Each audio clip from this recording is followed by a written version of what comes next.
Ben का birthday था आज, 25th बर्थडे। आज उसे घर पर सरप्राइज देने उसके सारे दोस्त आए थे, निशेष, जफर, शिवानी और ऋतिका। और आते के साथ ही शिवानी और ऋतिका की चीख निकल गई और लड़कों के हाथों से बॉटल्स और केक, गिफ्ट्स वगैरह सब कुछ गिर गए, क्योंकि सामने सोफे पर बेन बड़ी बड़ी पथराई आंखें लिए हुए छत की ओर देख रहा था। हाथों में उसके लॉकेट लिपटा था और उसकी सांसें बंद पड़ी थी, क्योंकि बेन मर चुका था। लेकिन कैसे, ये कोई नहीं समझ पाया। घर वाले चीख सुनकर दौड़े दौड़े आए और फिर डॉक्टर्स, रिपोर्ट्स और आखिर में बेन का फ्यूनरल। ग्रेवयार्ड में सिर्फ काले कपड़ों और काले छाते लिए लोग दिख रहे थे। आंसुओं और बारिश की बूंदों में कोई फर्क नहीं दिख रहा था। बेन की लाश को कॉफिन में डाला गया और उसकी घड़ी, वो चेन, लॉकेट और बेन का फेवरेट पेन, ये सब कुछ कॉफिन में उसके साथ रखा गया। इसी बीच कब्रों पे पत्थर लगाने का काम करने वाले रॉबर्ट की नजर उस लॉकेट और चेन पर पड़ी। उसके दिमाग में प्लान तुरंत ही आ गया और सोचने लगा कि कितने में बिकेगा ये बाजार में। शाम तक सब लोग भारी दिल लिए वापस चले गए। बेन जैसे एक हंसने बोलने वाले लड़के की अचानक ऐसी मौत कोई सपने में भी नहीं सोच सकता था। अंधेरा हुआ, बरसात एक बार फिर पूरी तेजी से होने लगी। रॉबर्ट छुपता छुपाता वापस ग्रेवयार्ड में आया। मिट्टी गीली होने के कारण रॉबर्ट ने सोचा कि सारा काम जल्द ही खत्म कर लेगा।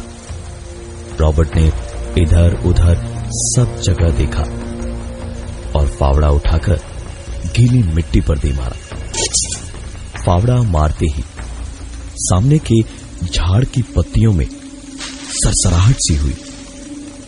रॉबर्ट ने हाथ रोके और 2 पल बरसते पानी में उस तरफ देखा, लेकिन पत्तियों का सरसराना रुक गया था।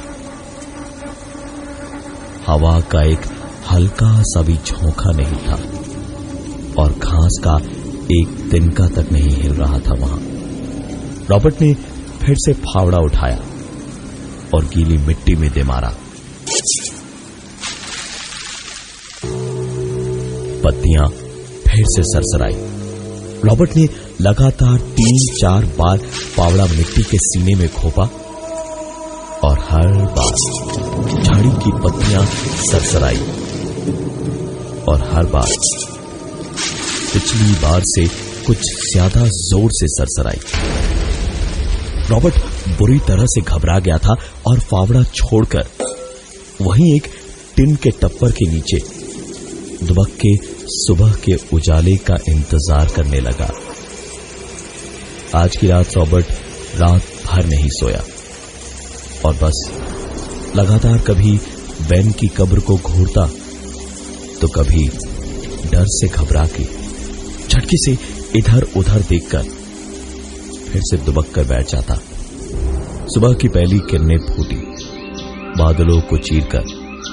भोर की रोशनी जब दिखनी शुरू ही हुई तो रॉबर्ट ने उस गीली कीचड़ वाली मिट्टी को पूरी जान लगाकर खोदना शुरू किया और तकरीबन आधे घंटे में उसका फावड़ा कॉफिन से लड़ा।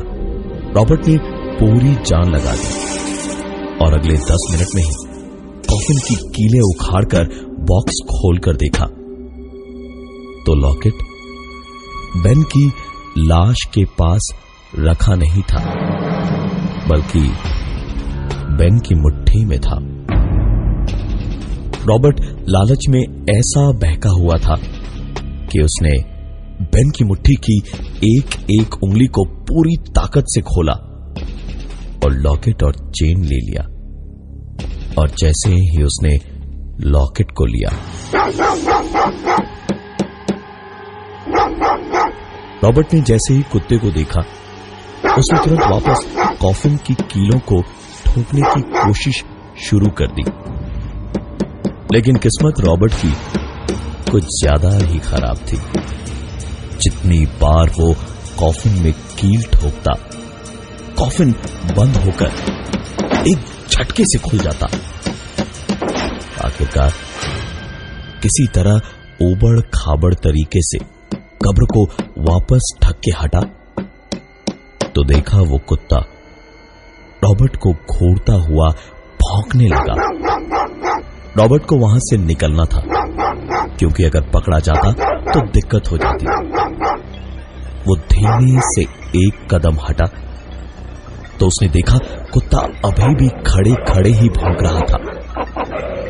रॉबर्ट ने अब एक के बाद एक छोटे छोटे कदम लिए और आकर कुत्ते के ठीक पास ही खड़ा हो गया। और तब उसे एहसास हुआ कि वो कुत्ता रॉबर्ट को नहीं, बेन की कब्र को लगातार देखता हुआ भौंक रहा था। रॉबर्ट चुपचाप धीमे धीमे कुत्ते के सामने से एक एक करके छोटे कदमों के सहारे आगे निकल आया और कुत्ता वहीं बेन की कब्र की ओर ही देखता और भौंकता रहा। रॉबर्ट सीधे अपने घर आया और अगले कुछ दिनों तक वो लॉकेट और चेन उसने छुआ भी नहीं। कहीं किसी ने पहने हुए देख लिया